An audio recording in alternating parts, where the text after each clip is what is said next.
sample this data, year to date, the State Bank of India share is up 23%. So are many PSU banks. Union Bank is up 26%, Bank of India 19%, Indian Bank 13%. In sharp contrast, ICICI is up 4%. HDFC is down 7% and the Nifty itself is down 5%.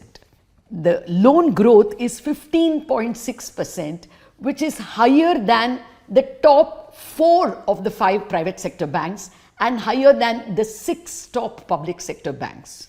Outshining, by all your competitors by a distance in terms of loan growth. What's going so right? First of all, I must acknowledge that the gap between, in terms of the valuation gap, when I'm talking to Moneycontrol, of course, I can't not talk about the valuation, stock market and valuations. I think the gap is narrowing. It's a good recognition for the performance. And while I do not agree that Q3 is the reason for that, I think we've been consistently performing for several quarters. In fact, I remember, Latha, you asking me what happens to your asset quality during COVID. Yes. I remember having told you that don't worry about asset quality of SBI is gold standard. I remember. So I think over the years, a few things definitely have helped the public sector banks to be in a position what they are today. Beyond the stock market, if I really have to talk about and the real performance. Yeah, the real performance, the core performance.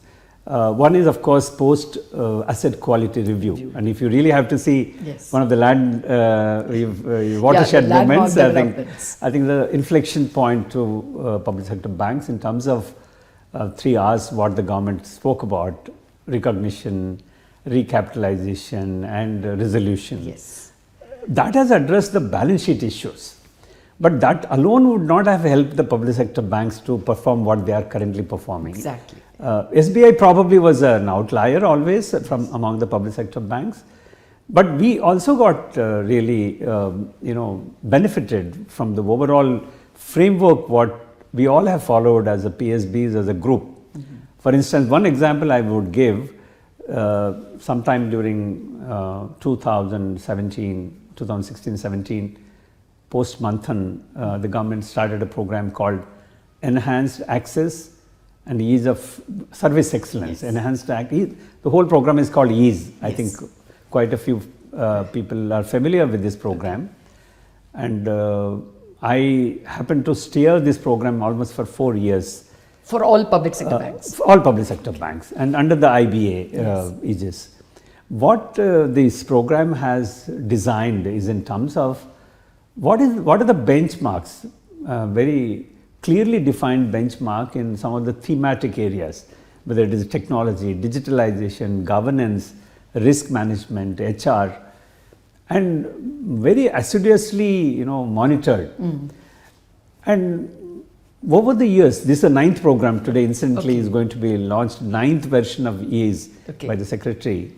And this, in my view, has definitely helped. In one of the 3rd version, if I remember correctly, I was pushing people to adopt analytics-based lending. And a couple of public sector banks said that we don't even have data warehouse. How are we going to do analytics-based lending? But today, most of them, all of them, have built their data. Built the data warehouses. In fact, they're talking about data lake houses, analytical driven models. Product suites are improved, and digital mobile apps, for instance, almost all of them have as good as an app like YONO.